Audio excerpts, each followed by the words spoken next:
All right, guys. I think we can start now. Um, so first of all, welcome to our day two of um, a webinar series on labor laws. In today's webinar, we will talk about compensation and the labor laws associated with it.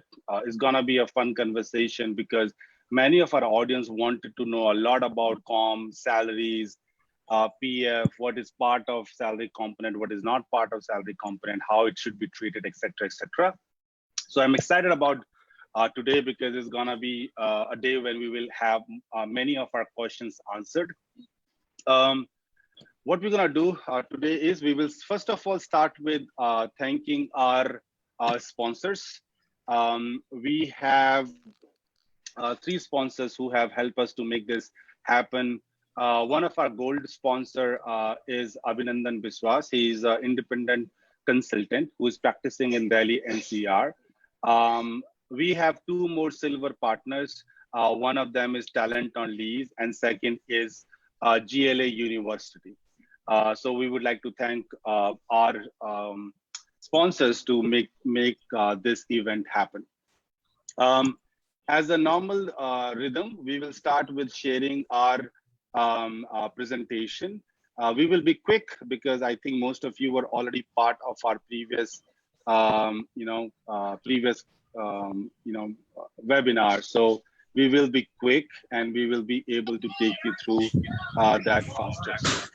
So I would request people to please keep yourself on mute. I'm requesting again and again so that we are not getting any disturbance. Um, so I'm going to share my screen and quickly take you through our presentation first of all.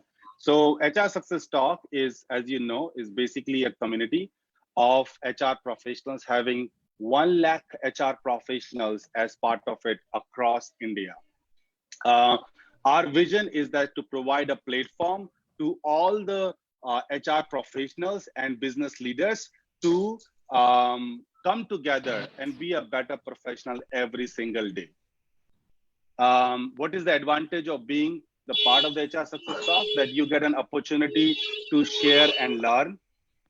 You get an opportunity to find mentors and you get an opportunity to network with other people out there. We have a learning ecosystem.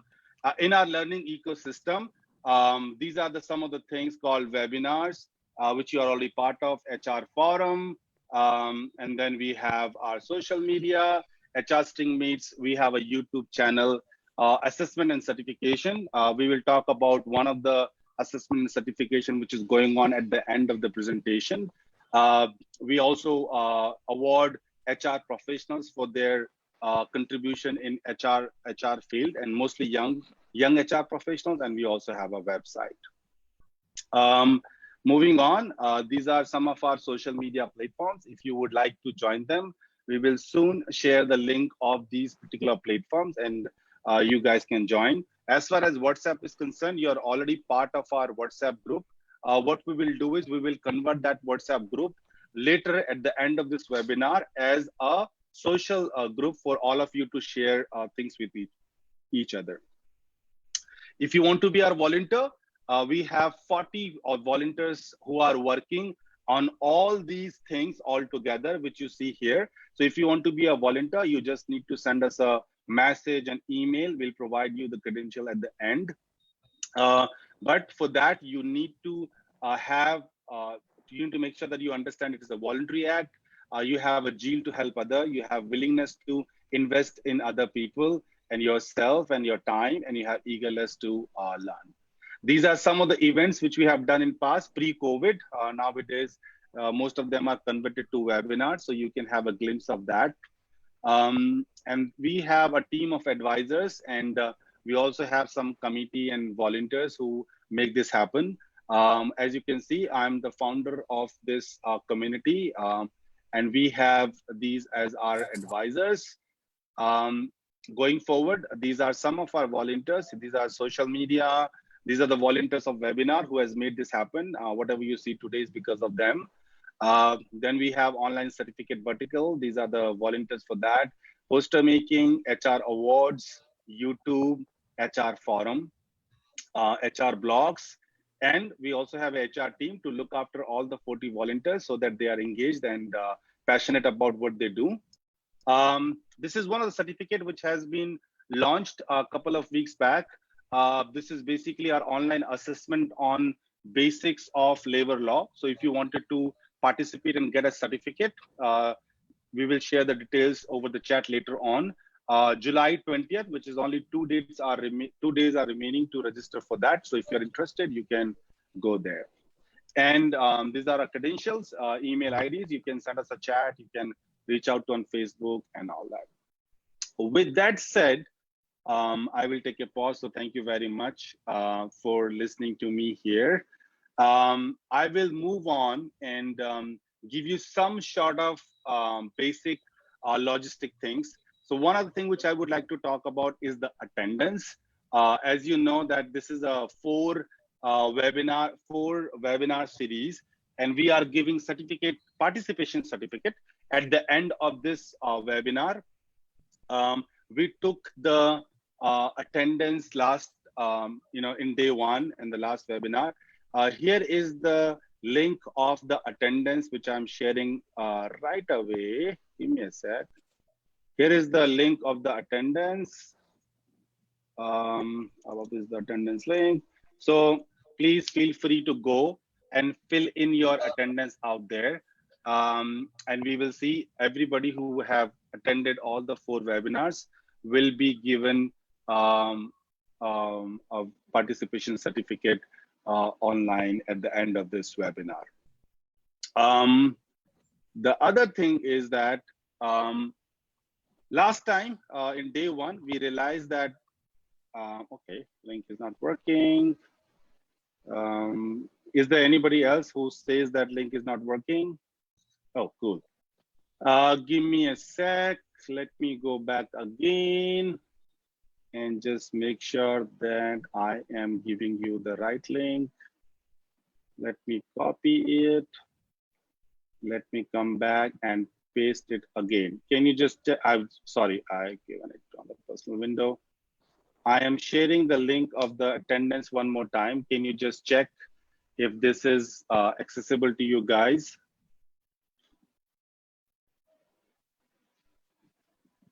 No, not working. Okay, great, no issues. Let me work on the link later on. I will share it again, and then you can fill your attendance. That's fine. There's no need to be worried about it. Let's move on because we have a lot to cover today. Moving on, that in day one, we realized that we have so many questions which remain unanswered. We also got feedback from some of our participants that we can idly do question and answer for a longer period of time. So what we're gonna do is that we will be, we have changed the structure of today's webinar. In first 15 minutes, we will spend some time in taking questions which you have asked earlier.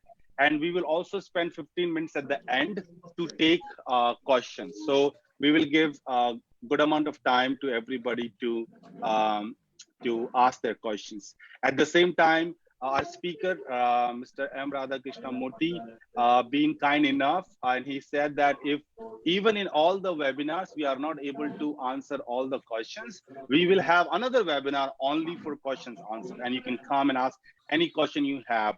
So we will take a decision based on what we, whether we are able to answer all the question at the end or not.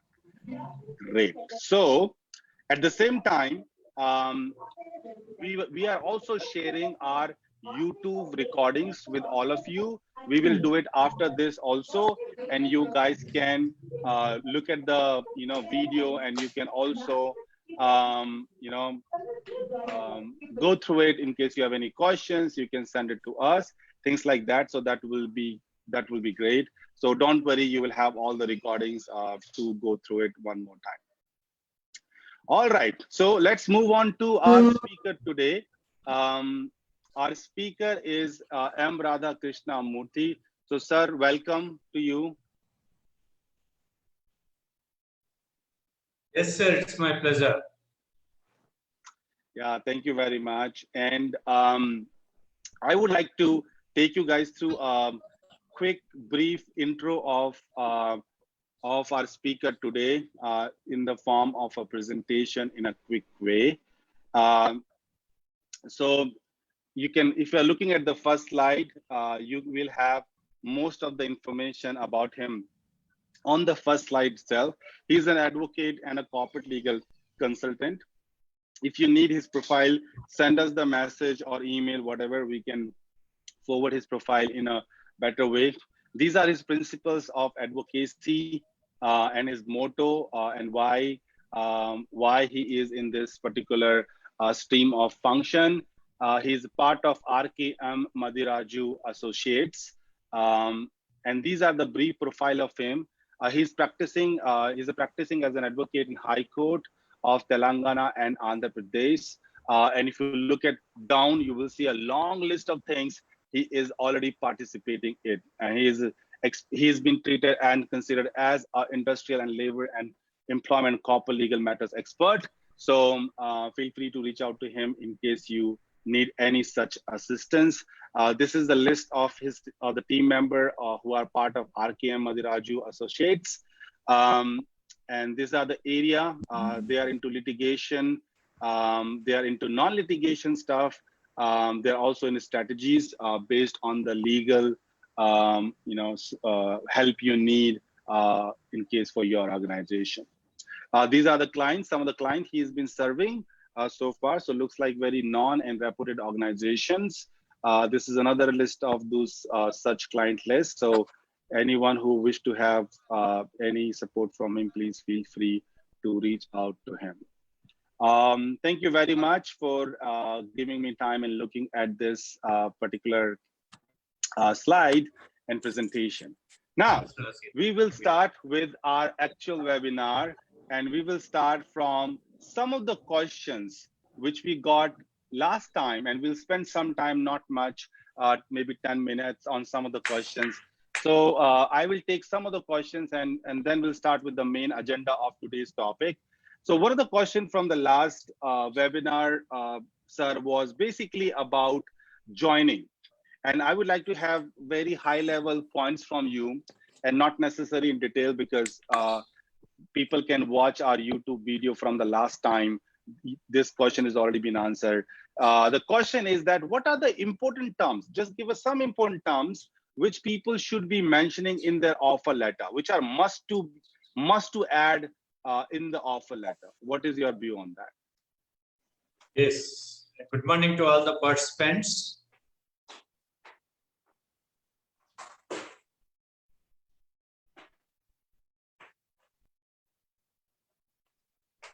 Please go ahead, sir. We are listening to you.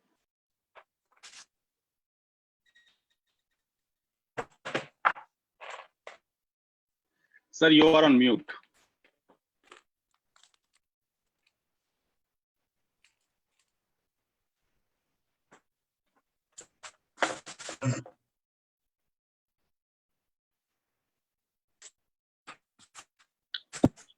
You are on mute again.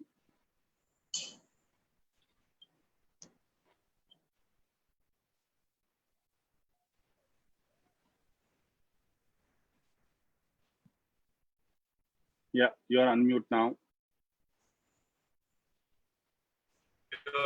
Okay.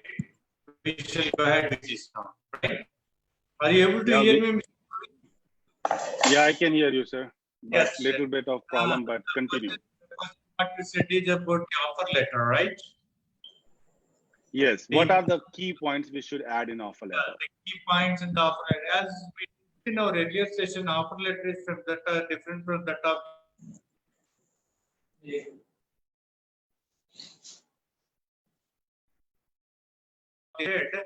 and subject to so terms and conditions in respect of the date of joining, compensation, benefits, pay package, and as well as probation, confirmation, so on and so forth. No, sir,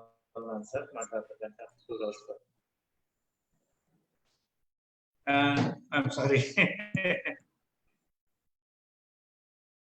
I'm sorry. And in respect of vision, confirmation, education, and as well as performance, appraisals, bonus, various aspects that service conditions as well as leaves and code of conduct, discipline rules, and communication address for communication, and what is the valid communication according to terms and conditions of appointment, what is the bench employment, what is the project employment, what are the perks and benefits that are being payable during the bench when the employee is on the bench and when he is on the project, so on and so forth. These are all the terms and conditions. And that part last time also we discussed about the appointment letter, bonds and agreements also.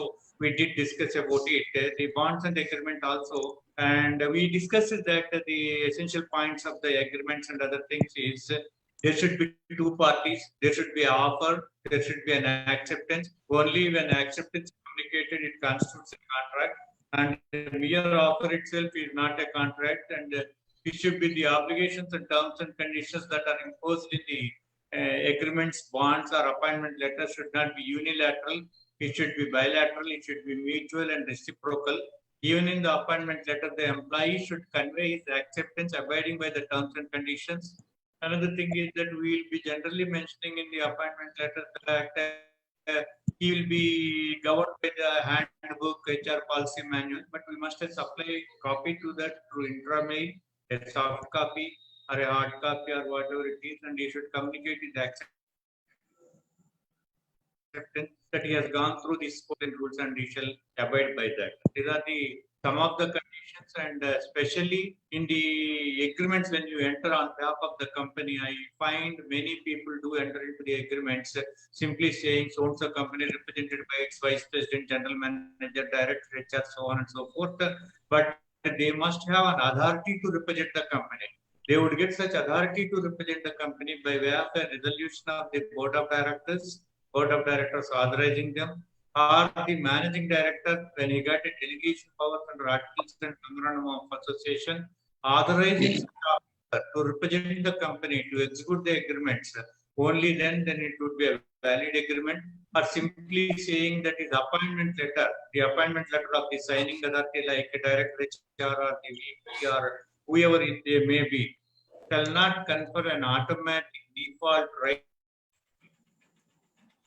for them to represent the company until unless they are so authorized by the board of directors or the managing director, where the managing director got the powers of decision. Only then they are authorized. Otherwise, they can't represent. And another thing is that even the other person who is entering to, you always have to ensure that the employee affixes his signature right in your presence, in the witnesses, in the presence of the witnesses. Normally, when a digital copy is sent for the signature, now everything is digitalized, and if it is not the practical copy, always better to have a practical copy. It is a tamper-proof where you have the hard copy, and it must be signed right in your presence, because you don't know whether that employee signs or somebody else signs if it is signed in your absence. So until unless he signs it, it will not be binding upon. Even if it is a digital signature, after receiving the digitally signed document, you have to seek once again a confirmation that to confirm him that it is he who personally signed after going through the signature, so that you don't expect any disputes from such person tomorrow. It would be a foolproof one generally. So these are the precautions that are to be taken, and also the thing is that the mostly communication is becoming difficult. Most of the cases, the employees suddenly leave the employment and they go on leave initially, saying that for a couple of weeks, and afterwards they will send a mail regretting owing to his personal problems he can't turn up, and he is in the middle of the project and the company hardly had any chance to replace the talent so immediately, and the company is not sure. Even to communicate, his personal mail ID, which is given, may not be there anymore. That is why it must be clearly mentioned that address for correspondence, and any correspondence sent to such address shall be deemed to have been served upon him.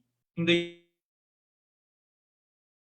event of change, you should intimate. These are the necessary precautions that are to be taken about the bonds and appointment letters. I think most of it earlier we covered, and now we can proceed to the next one.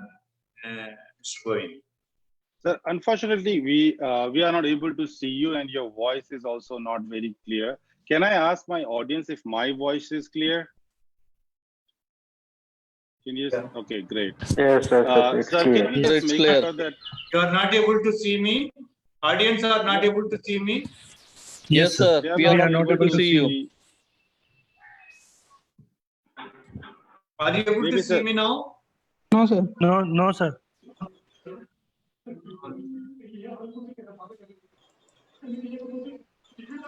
Maybe you would like to. Yeah, you're good now.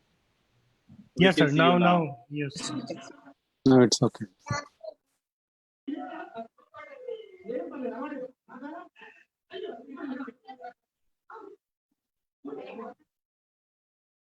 Can I request rest of the people to be please be on mute? Sir, we can see you. Can you hear us?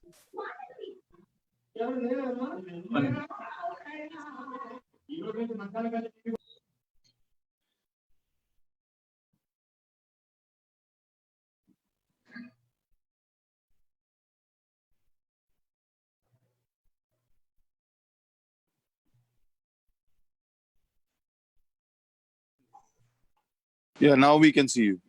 Thank you.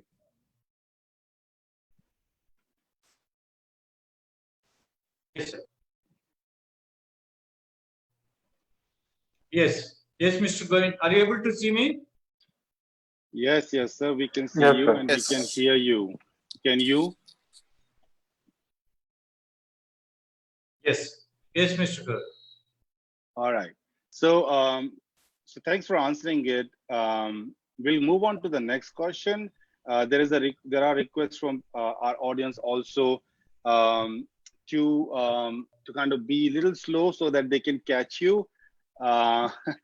And second question for you is that if there is a termination during the provision period, is it that the employer need to still prove the non-performance during the provision period if termination is because of performance? Yes, a valid question, Mr. Govind, that normally whenever in an appointment letter we will be putting certain period as the probation, maybe 6 months or 1 year as per the convenience of the organization, which is, are you able to hear me? Are you able to hear me? Yes. Yeah, we can. Yeah. The communication and other things during the period of the probation, during the period of the probation, there is no need to prove the non-performance because there are a number of judgments by the Supreme Court and various High Court. In the while on probation, if the performance of the employee is not up to the mark or to the satisfaction of the employer, there can be a termination simpliciter. Directly, the employee can be terminated. There is no need to go with the regular disciplinary procedure to prove the non-performance. All right, great. Thanks a lot.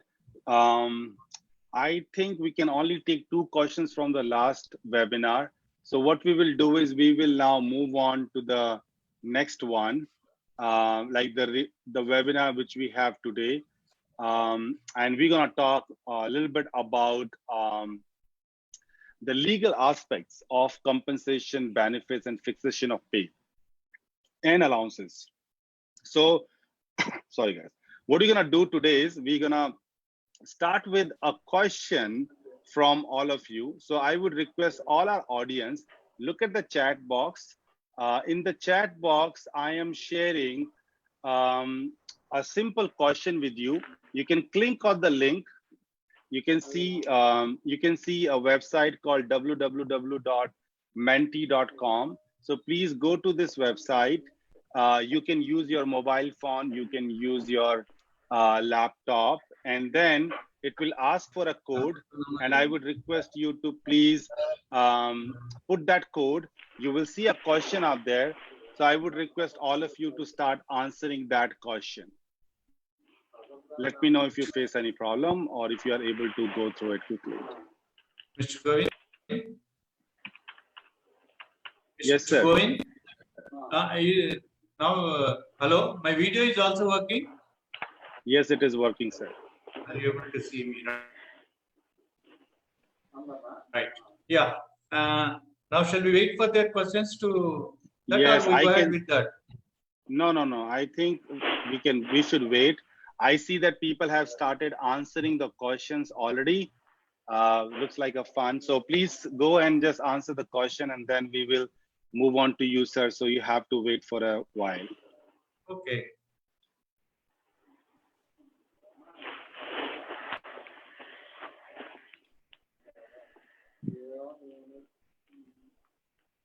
Yeah, we are getting the responses.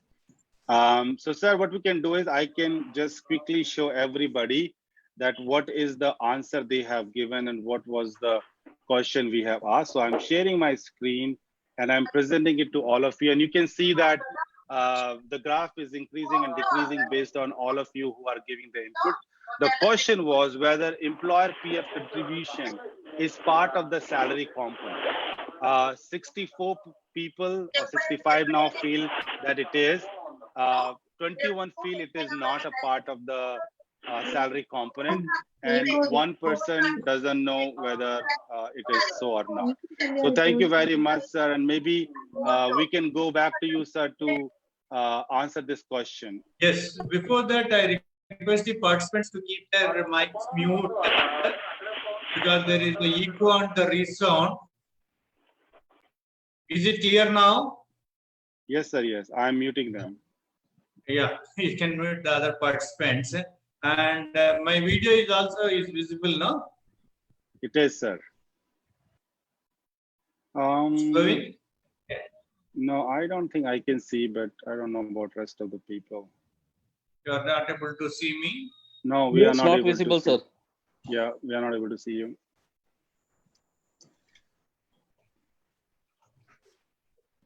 We are able to see you, Govinji, not Mr. Radhakrishnan Garu. Huh? Now we can We see are you, not sir. Now you are able to see me? No, sir. Yes. I Not can able see. to. Now we can see you, sir. You are able to see me now? Yes, sir. We can see you now. Yes, sir. Yes, sir. Please go ahead. Yeah. So basically, one of the things which we wanted to know is that what are the components of the salary? But before that, if you would like to give answer to what the question we have asked, what is the answer? The question is that whether the PF is part of the salary or not, right? Hello? Yes. Yes. Whether the PF is part of the salary or not is the question. No, whether the employer part of the PF is part of the salary component. No. Yeah. Now my video is clear to you, sir. Some problem. Yes, sir. We can see you. You are able to see me? Yes, yes. Okay, Mr. Govind. Shall we proceed? Yes, please go ahead, sir. I'm sorry for the inconvenience, some technical slack. And the employer's contribution of the provident fund, whether it is a part and parcel of the salary of the employee or not, is the question. And majority people said that it is not part of the salary. Some said it is the part of the salary, so on and so forth. And some said they are not aware of it. When it comes to the things that it can't be treated as part of the salary, employer's contribution is a statutory obligation on the part. It is no doubt it is a part and parcel of the cost to the company, but it cannot be treated as a part of the salary because it is a statutory obligation that the employer is contributing towards the EPF, statutory obligation on the part of it. It is not that the employer is giving extra. But of course, what I mean to say is the employees drawing up to 15,000 are covered under the EPF and MP scheme, and the obligation of the employer to contribute EPF is only to the extent of 15,000. In the event if the employer is contributing over and above 15,000 PF basic, over and it's the maximum actually on the full basic, then that part of the contribution has to be treated as a part of the salary. Shall I make it clear once again, Mr. Govind? No, I think it is clear to us, sir. Yeah, only up to 15,000 it cannot be treated. It is an obligation on the part of the employer. And if the employer contributes EPF more than 50,000 basic, actual basic, the rest of it is the part of the salary. But the whole contribution is the CTC, cost to the company. Is it clear? Yes, sir. Got it. Thank you. Should we move on to the next question we have for today's webinar? Okay. The next question is whether salary can be bifurcated into various allowances. Yes, sir, because normally the salary, payment of wages as per the employees who come under the definition of non-workmen and non-super, who come under the definition of supervisory and managerial, it is as per the contract. But now coming to the workmen category, as we discussed earlier in our first session, and it is governed under the Payment of Wages Act. The other thing is that the new wage code is going to come in that everyone is covered, right? From the workman to the general manager to the vice president, everybody is covered. Now coming to the bifurcation of salary into various allowances and all, none of the provisions of any of the labor laws, legally speaking, does say that it has to be paid in the form of allowances. All that it speaks is only the wages. Only certain of the labor laws, that is ESI and the EPF, gratuity, bonus, they discuss about the basic. And what are the other components other than the basic? They don't discuss about it. What should be the allowances under? These are all allowances, according to me, are evolved. Only saying that when it comes to the managerial category, because earlier the perks, earlier the allowances, some of the allowances were exempted from the income tax. Now I think only the HRA is exempted to a certain extent for the income tax. The rest all perks and allowances are now taxable. Earlier, unlike so. So for those reasons, it was mentioned. And ultimately, I think the employer, for the sake of convenience, it is always better to keep as less components as possible, rather putting many components. So many components and other things, it is better to keep. Employer can bifurcate into basic, HRA, VDA. Basically, I suggest is that variable dearness allowance and dearness allowance, when the employer is paying more than the minimum wages, there is no obligation on the part of the employer to pay variable dearness allowance or dearness allowance. So normally it would be, because HRA grants certain exemption under the IT, it is better to put in two components, basic and HRA. Basic and HRA. And the other components is the will and wish of the employer. But the thing is that, of course, here everybody is drawing more than 15,000 rupees, mostly in the ITES, and not a problem. But according to the recent Supreme Court judgment, all allowances attracts contribution of PF, liability of contribution of PF, except the HRA. Only the HRA is explicitly excluded from the definition of basic wages. All right, got it. Thank you very much. Should we move on to is the next it okay? question? I'm not going with Mr. Govind. I'm not going in a fast way, no? No problem. Able to. If you can make it a little bit slower than this, that would be great. But yeah, we got it. What you said. Yeah. I'm going to the next question now, and we are keen to know if, and there is a lot of conversation about Provident Fund and what kind of allowances on which you have to calculate it. So we would like to know what are the allowances attracts contribution of EPF. Yes, sir. And as per the recent judgment of the Supreme Court, all allowances shall be formed part of the EPF, and it invites the obligation and the liability for payment of EPF contribution, except HRA. Except HRA.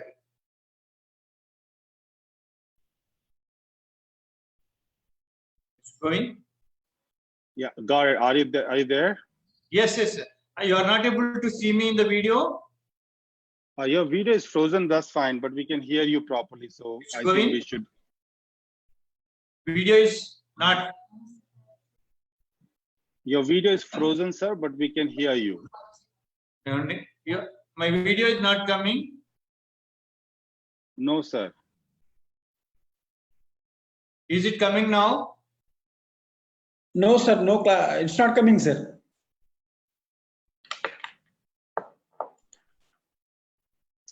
All right, sir. Meanwhile, you're working on it. What we can do is, as we have to move on. Now, 1 minute. Are you able to see now? Now- Yes, we can see Now, you now. now, okay, sir. Now, okay. It's okay now? Yeah, yeah. Okay. For some, All right. but some participants is okay. For some participants, we are not able to see, sir. So Are not able to see. Yeah. now we are good, sir. So we'll go ahead because we have limited time. So Yeah. we will go ahead and we can see you, we can hear you. So that's fine. Let me go to the next phase of this conversation.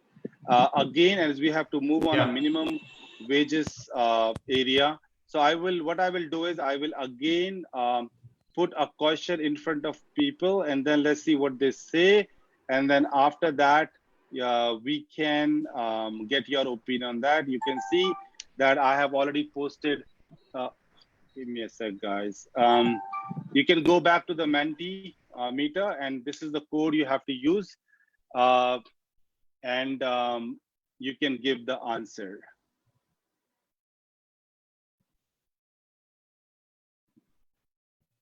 So I have already provided the code. You can go to the menti.com again.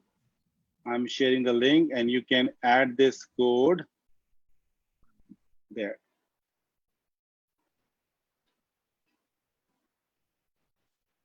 And then we will get back to you, sir, on your opinion on this question.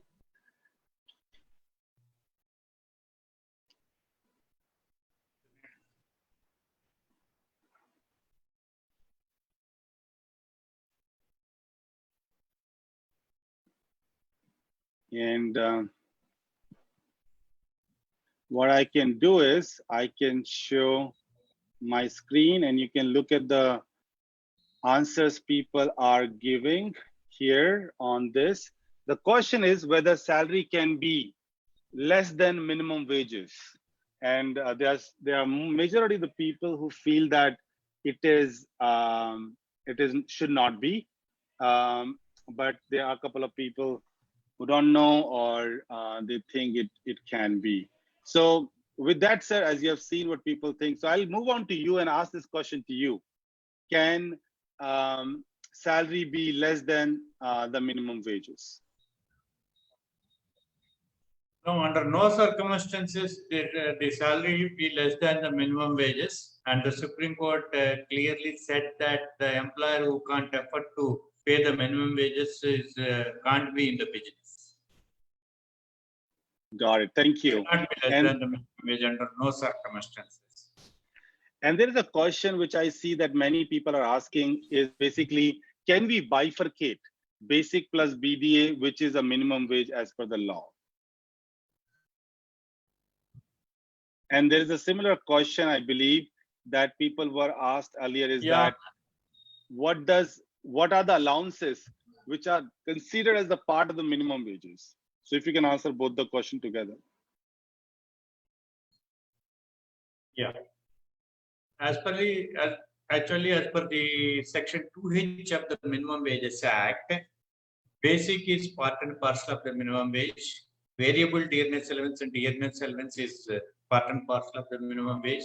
HRA is part and parcel of the minimum wages, and other allowances doesn't form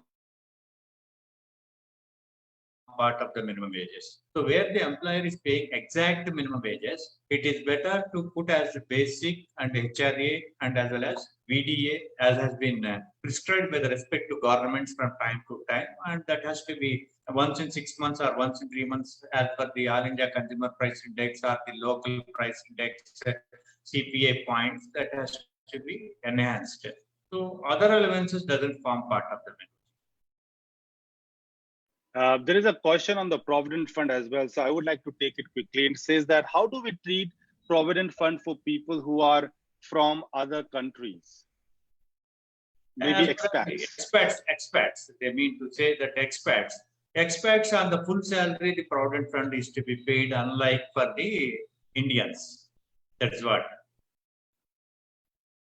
Except for those countries which are having a treaty with India in respect of the welfare schemes and other things, where such things are covered for all other countries. It's all, there is a list that has been prescribed and that need to be looked into. Otherwise, it is on the full pay that the Provident Fund has to be contributed for the expats, not on the basic. Great. And there is a very similar question. I'm sure you might have answered it, but let me ask it quickly and you give me yes or no answer. Can minimum wages be split into various allowances? Yes, I have answered already, and it can be the basic and HRA only. The other allowances which are being paid attached to a particular mode or attached to a particular scheme or to defray the special expenses or the traveling expenses doesn't TA or so on and so forth, are not part of the minimum wage. Only the basic DA, HRA are the part of the minimum wage. Thank you very much, sir. There's a question from Ishan. He says, from when new wage code will be implemented? Yeah, actually, the final notification also has come and it is Gazette publication is over. Only the government and recently they have also framed the rules for the new wage code, and it is the draft rules that are published and objections are invited over the draft rules. Once objections are invited and after considering the objections from the draft rules, they will make the final rules, then publish it in the Gazette. And after the rules are also finalized, and once now the act is finalized, both put together, they will give a notification in respect of date of implementation. The central government has to give a notification. The legislative process is completed. Only thing is that the executive process of issuing a notification is left. From what date the act would be made applicable in respect of the act. And in respect of the rules, till the legislative process is on, the draft rules are published and objections are invited from the employers against the draft rules. Once those are all finalized, I hope the government would issue a common notification in respect of the date of implementation for both the act and the rules. Thank you, sir. And I know that there's another question which is interesting. So maybe if we can briefly touch upon that. It says, is PF mandatory? And this is a question from Jagan. Is PF mandatory to employees who has basic above 15,000? Not, sir. Up to 15,000, it is mandatory. And if the employee's basic is over and above 15,000 rupees, the obligation of the employer is confined and seized and freezed only to 15,000. Over and above 15,000, if the basic is, say, for example, 20, 25,000 or 30,000, there is no such obligation. The employer can voluntarily contribute it. And even after starting contributing also, as and when the employer wants, he can recall it. And he can confine his liability only to 15K. Great. There's another interesting question that an employee who joined an organization was not part of the PF, but after a few years, the employee came up with the request to be part of the PF. Is it possible? If so, what should be done? No, it is only the option one thing. Suppose the employee who is below, whose basic is below 15,000, there is no option. It is mandatory, no choice at all. Absolutely, it is mandatory. Employer must implement it even if the employer don't want. Suppose by the time the employee joins with the company, if he is not already a member of the PF, then he need not be covered. And if he is drawing more than 15,000 basic wage. Suppose if he is a member of the PF and the liability only confined up to 15,000. So maybe the question is a little different in the sense that a person is not a member of PF and there's no PF deduction happening. But after a few days, he says, I want to be a part of the PF. Is it possible? As per you, it is not, right? Now, if he is drawing more than 15,000, it is only the option. Okay. But he can, right? There is nothing like that. It is not possible. Anybody voluntarily wants to contribute, they can. It is between the employer and employee. What I said is up to 15,000 is the mandatory. Above 15,000 is the option. It is the choice of employer and employee. All right. There is another similar kind of question from Seema Day, but little tricky. It says that if the person was member of PF in the previous organization, and now he joins my organization with a basic salary of more than 40,000, is it mandatory for him to be a member of PF? Pardon? Come again. Praveen? I will repeat the question again, sir. The question is that if an employee who joins my organization was member of PF in the previous organization, but in my organization, his basic is 40,000. Is it mandatory for me to deduct PF for him or her? So if he wants to continue the membership, suppose he had withdrawn the PF and he finally settled, but when he joins it, you have the 40,000 basic, there is no obligation on the part of the employer to cover. All right. We covered about PF on expat. There is a reversal question that what happens to the PF contribution for employees who are deputed to other countries, but still on the roll of Indian company? When the salaries and the disbursement is made from the India, it is mandatory as per the Indian law, the contributions has to be paid. Here, those things used to happen. Whenever the employee is sent on site, they continue to get the salaries from India and they used to work over there. Now, I don't think any of when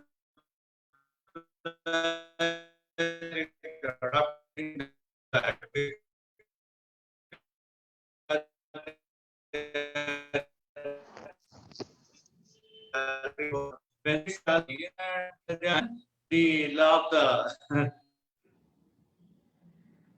land applies here. This PF that is applicable to all other employees also apply to them.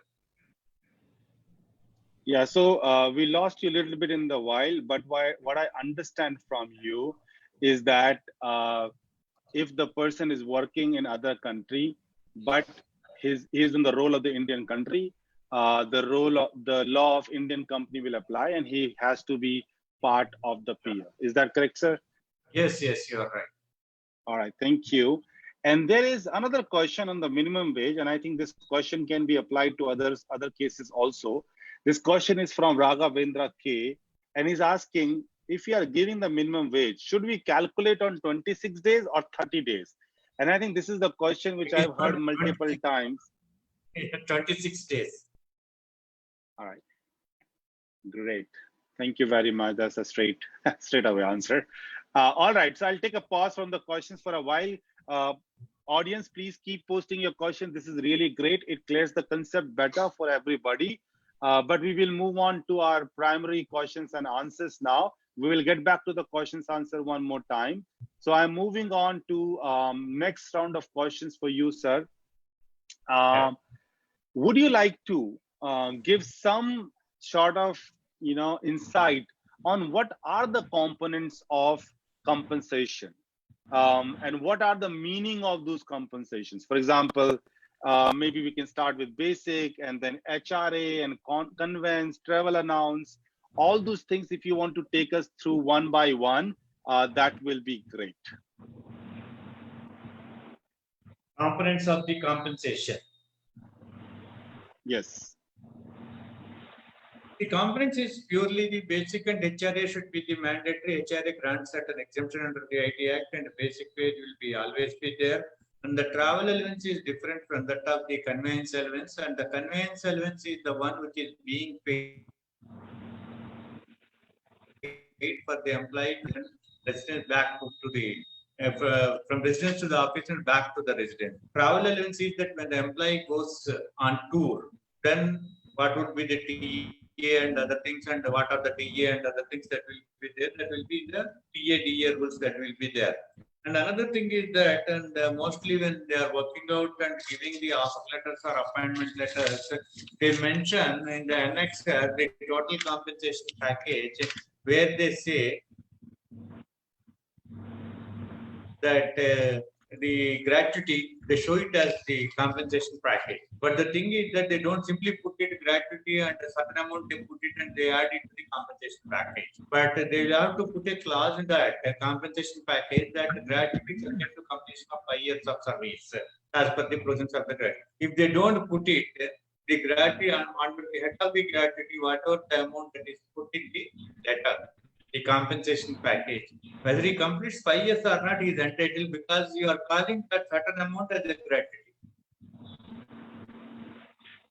If you are calling that gratuity as a statutory gratuity payable under the Payment of Gratuity Act, in the compensation package, it has to be clearly mentioned this gratuity part shall be paid subject to completion of minimum service as per the Gratuity Act. That is one aspect.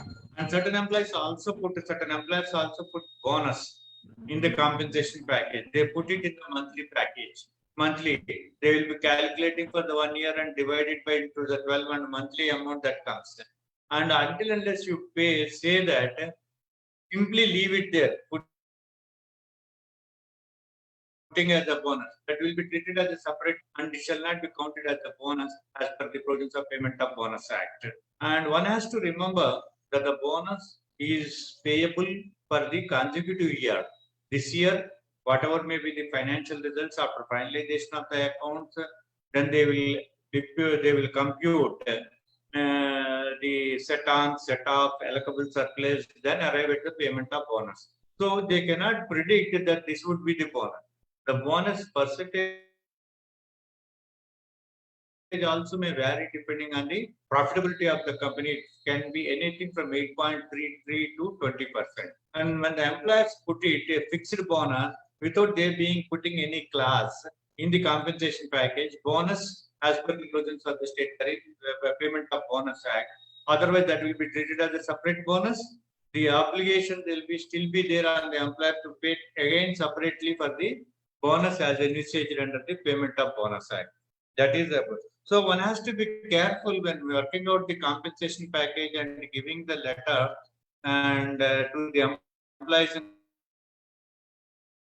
respect of the compensation package. And another thing is that there will be certain incentives, performance incentive, performance bonus, so on and so forth. There will be certain incentives also there. These incentives normally, Mr. Govind, we will have a separate this thing about the incentives. Mr. Govind? Yes, sir. But you can touch upon a little bit about it so that if you don't have time, you at least covered it.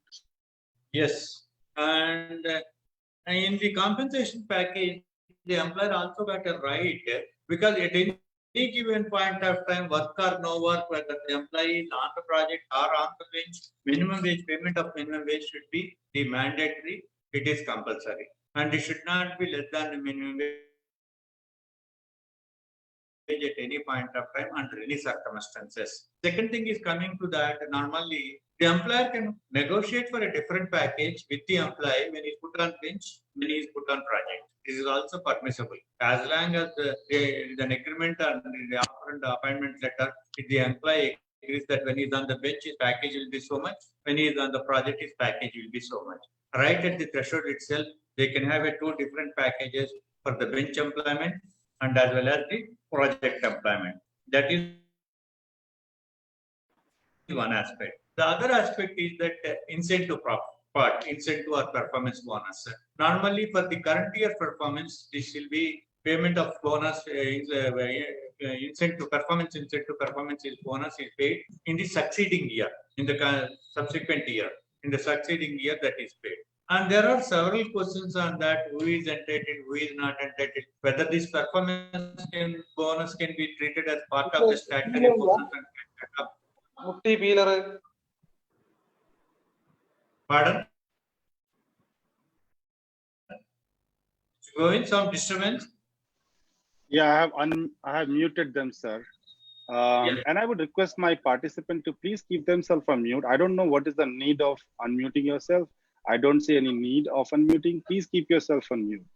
This disturbs the whole conversation.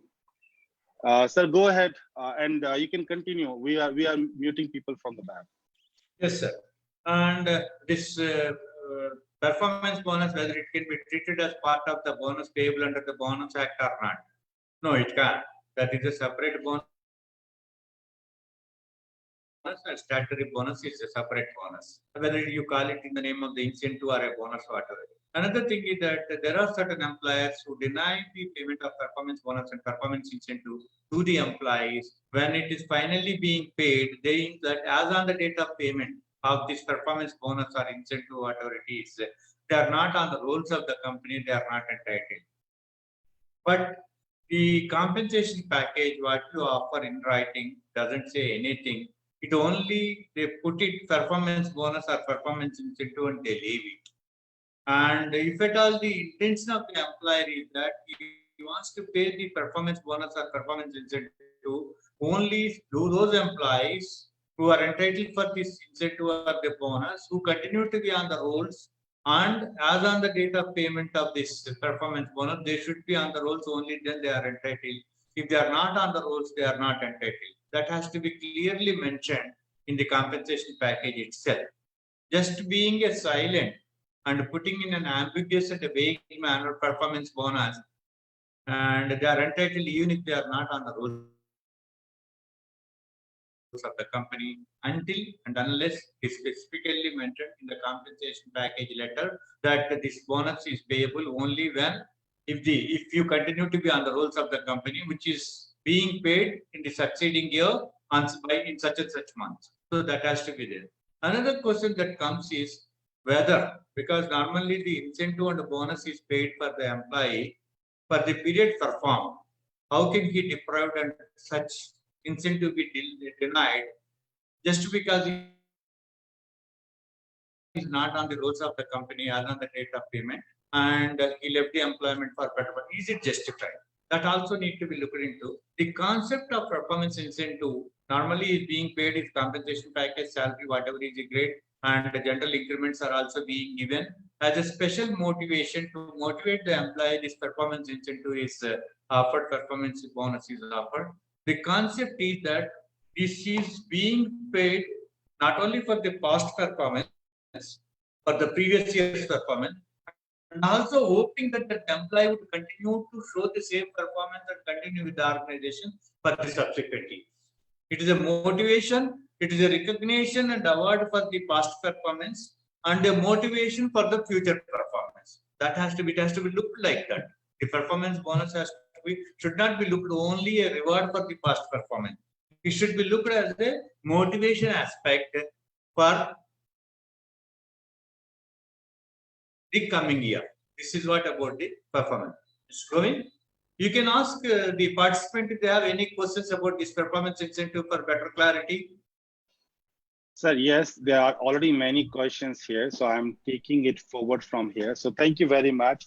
And let me just try to take some questions from the basic, gratuity, bonus, and then also we will next move on a little bit more on detail on performance incentive as well. Is it okay if I start with some questions, sir? Yeah. Whether the person is entitled for, if he is terminated, he is entitled for the bonus and it has to be paid along with the final settlement. We will come to that, sir.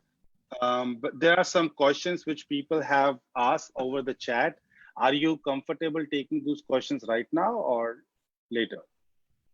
We can take, but I will be a bit fast, and if participants are feeling convenient to follow me, it is okay. I will be able to cover one other. I am purposefully going a bit slow.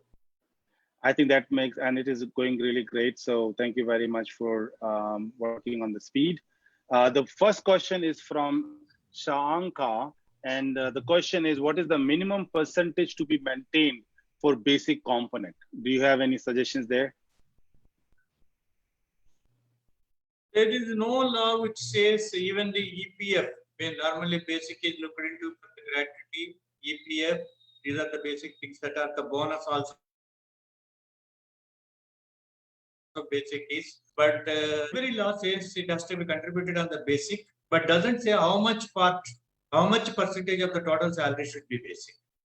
Now the new wage code envisages that. The new wage code says, and in the total salary, whatever name you call, if the allowances which you pay more than 50%, the remaining part of the 50% of such allowances, even if you call it an allowance, it will be a basic. So, in other words, it says that it should be minimum of 50%. That if the allowances amount being paid to the employee crosses more than 50%, then it will be treated as the residual part of the 50%, over and above 50%. The allowances amount shall be treated as basic. As of today, in the present law which stands as on today, there is nothing that how much percentage of the total salary should be the basic. But all that EPF Act envisages is that the basic ones, as per section 12, the basic ones fixed cannot be reduced. Thank you. Great clarification. There is a question on, again, little bit of expat, I believe. It says, I don't know how comfortable you are with that. It says, do we hire a person as employee who has a work visa but no PAN? I'm sure he's not an employee of India, so no PAN. What is that? I couldn't get the question first. Basically, an expat who has work visa in India, but that person do not have a PAN. So question is whether PAN is needed, PAN number is needed for a foreigner to come and work in India. Yeah. And when whatever earnings he makes in India, he has to pay tax in India, and it is the duty of the employer to deduct the TDS and give Form 16 and deposit it. Until unless there is a PAN, they can't do so. Great, thanks. There's a question from Vacket, and it is one It of the is already being paid at India. Yeah, okay. There's a question from Banket, and he says gratuity is applicable after an employee completes 4 years to 40 days or after completion of 5 years. This is the question. Yeah. Which one is true? Yes, this Madras High Court categorically said that the employee who puts the continuous service is defined as 240 days. In a year, the continuous service is defined as a 240 days. Suppose in the event if the employee completes 4 full years of service, in his 5th year of service, if he completes 240 days, that should be treated and deemed as completion of 5 years, and such event the employee is entitled for payment of gratuity. Thank you. Quick question, is PF applicable to daily wages? Yeah. Whoever is drawing, whosoever basic wage is less than 15,000, it is applicable to each and every person, whether he's a daily wage employee or a regular employee, contract employee, or permanent, or for 2 hours. If an employee is engaged for 2 hours for doing some work, maintenance work, he is also, when such payment is made as the wage, any payment that is made under the head of wage attracts fee. Liability. Great, thank you. There's a question from Radha Krishna, and he says, what is the key difference between EPFO and PF trust maintained by employer? In the EPFO, the department maintains everything in respect of contributions and payments and process and release of payments and settlements and so on and so forth under the supervision and monitoring of the department. Normally the EPFO, that is the department. When it comes to the trust, the contributions are with the trust, not with the department, and it is the supervision and the monitoring power is vested with the department. In the event if there is any abuse by the trust members or trustees in respect of maintenance of these funds, the department can take action and cancel the trust any. Thank you. There is an interesting question based on the current scenario of COVID-19. Is there any change in the PF Challan payment date? I don't think there is any change. Great, thank you. So we will move back to our normal process, and we will take other questions. I see so many other questions out there. We will take it if we find some more time. One of my colleagues will paste the attendance link on the chat box. Now it's working. So you guys are requested to please click on that, and then you can apply for your attendance for today for our for the certification, participation certification purpose. There is already attendance link on the chat box. Other than that, let's move on to the last question for our audience. So I will give some time to people to mark their attendance. And then maybe I can use this time to quickly ask some question from you, sir. Is PF applicable for freelancer? Question from Geetika. Yes. Hello. Mr. Govind, Yes, are sir. you able to hear me? We can hear Are you you. able to? Yeah, even visible, no? Yes. Freelancers. And this all depends on the nature of engagement of the freelancer. If the freelancer is engaged as a consultant, though he is not coming and working and sitting, and if we give him a project, and if he is engaged on the project to project basis, not on a monthly salary, a lump sum amount for the project, then he is not. And suppose in the event that freelancer is exclusively working for that company and he is not taking up any other job of any other employer, then he will be treated as a employee only, whatever nomenclature that is used. Whether you call him as a consultant, whether you call him as a freelancer, if that person is being paid monthly without relating to the work, in that event, he should be treated as an employee and it attracts a PF contribution. If he is drawing less than 15,000, like if you pay it in the form of the basic and other things. If that is not so, if you are paying on a project basis to a freelancer for a particular project, a lump sum amount, then the contract should be clear between the company and the freelancer that it is one-to-one contract, not employer and employee contract. It is a business contract.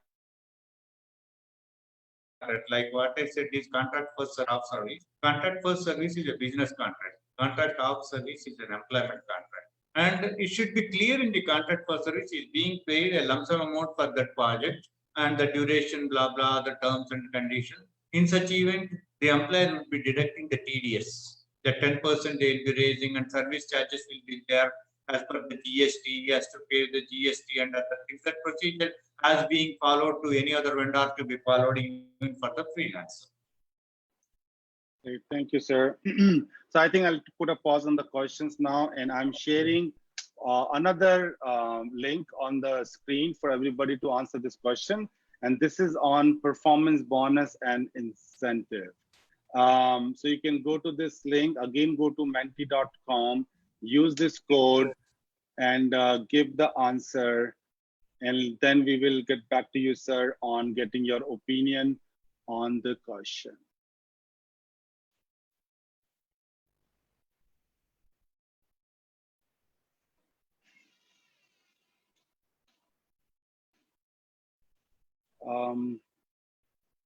I see only 1%, 2% answering the question so far. So if you can just go quickly out there, then we will move to the original question to sir, and I can share my screen, what people are answering so that you can see.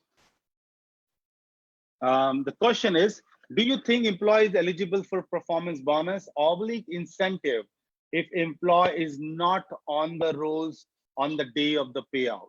This is the question to everybody, and looks like there is a like kind of divided opinion among people.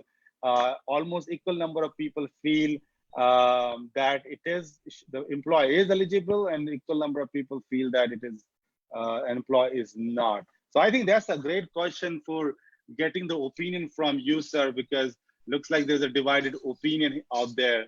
What do you think is the answer? What is the question?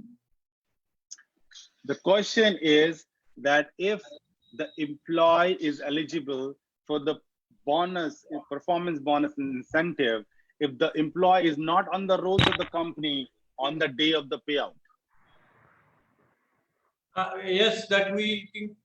Now, is it visible? Mr. Yes, Govind, am I visible to you? Video. Okay? Yes. Yeah, we can hear you, sir. You are able to hear, and my video also you are able to watch? The video is frozen, but I think we should go ahead because we can hear you properly. Okay. Right. The basic the thing is that the performance bonus, whether he is entitled if he is not on the rolls of the company, right?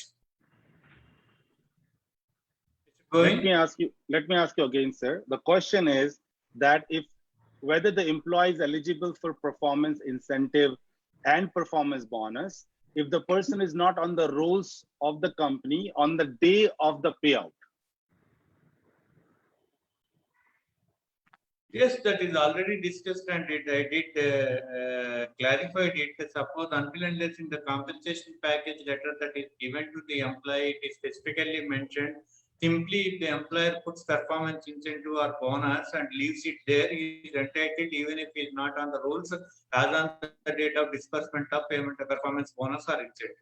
Suppose if the intention of the employee is such that the employee would be entitled for the performance bonus only when he continues to be on the rolls as on the date of disbursement, he has to specifically and unambiguously has to put that clause in the compensation package letter that the performance bonus so mentioned shall be paid to the employee only when he continues to be on rolls as on the date of disbursement. If nothing is said, that is silent, and simply the word performance bonus is said and amount is mentioned as against the performance bonus, then he is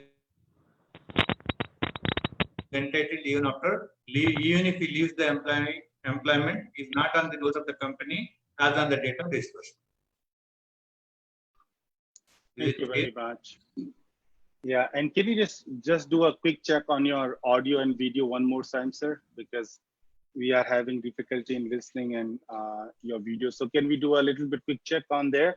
Because we want to go and move on an interesting topic on bonds and agreement now.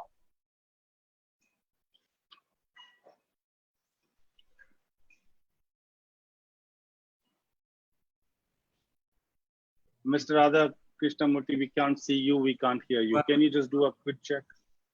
One minute.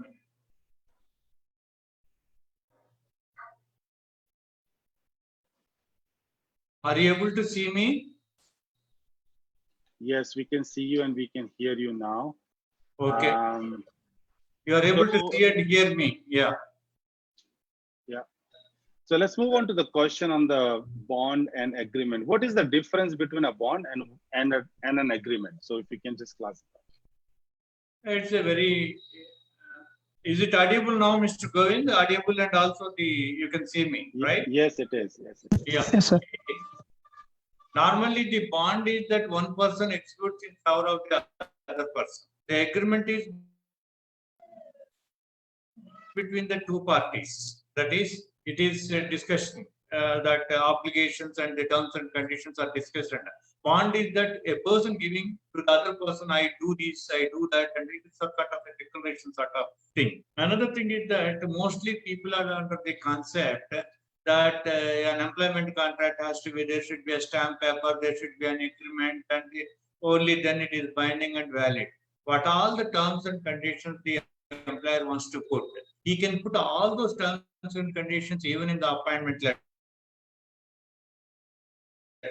And what is the contract? Contract is that offer and acceptance constitutes contract. Even in the appointment letter, if all the terms and conditions are put, and if the employee gives consent, it should be clear. Normally, in the appointment letter, it is so mentioned that if the above terms and conditions are applicable, acceptable to you, you are required to affix your signature in token of acceptance of the terms and conditions and return a copy of the same. That is normally we put it. But in the appointment letter at the end, it has to be clearly mentioned that a column like I so and so, son of so and so, have gone through the terms and conditions of appointment letter, fully understood the same, unequivocally convey my acceptance to the same, and I shall abide by the same and affix his signature. That is enough. But all the terms and conditions, if you want to put it in the bond, like minimum service, payment of damages, and other things. But still, If you want to give a separate appointment letter and separate bond as regards the non-disclosure clauses and in respect of the IPR, if the employee finds or invades something, the rights over such IPR goes in favor of the employer and all other things, it is to be there. That is the basic difference between an appointment letter, agreement, and bond. Awesome, thank you. Do you have some information on what are the essentials terms and conditions we should be putting in an agreement and bond while drafting? Normally, in the agreement and the bond, in the agreements, normally the thing is that full description of the party should be there, and the company and as well as the employee. And there should be also, it should also be mentioned in one of the clauses of the agreements that this is the address for communication between the parties, and all notices, communication sent to such address shall be deemed to have been served. And who is competent to enter into the agreement also, the competent persons also has to be mentioned, whether the direct, when representing the company, individual himself is the competent. When the company is being represented, or if it is between two companies, say for example, vendor and the company, then the who is competent, a supporting document in support of the competency also has to be mentioned in the agreement. Say for example, so-and-so company represented by its director or represented by its vice president, it should not be left like that. Who has been authorized with the company to represent it on behalf of the company, why resolution dated so-and-so or why GPA dated so-and-so, that has to be clearly mentioned. The link document in respect of the competency to enter into an agreement on behalf of the company also has to be clearly mentioned in the agreement. Another thing is that in order to avoid ambiguity in respect of interpretation and implementation, all the words that are used in the agreement has to be defined in the agreement. What do they mean? What do the parties mean by such words? That has to be clearly defined. Each word that is used, because to restrict the scope of interpretation, it is better to clarify and define the words that are used in the agreements and the bonds. Another thing is that wherever the agreement also, it should not appear the content and the body of the agreement once looked into, it is unilaterally imposed, because the Supreme Court categorically said in some one of the cases that the agreement between an employer and employee is an agreement, a contract between lion and lamb. It is not a contract among the equal parties, it is a contract among unequal parties, because the employee is compelled to accept the terms and conditions imposed by the employer for want of employment, because he doesn't have any other option. He doesn't have 100 jobs to go, where the employer may be having 100 employees to join. So there won't be a free consent. So that is why, and by the same time, it doesn't mean that the bonds and agreement between employer and employee totally invalid, or it can't be said that it is a void ab initio.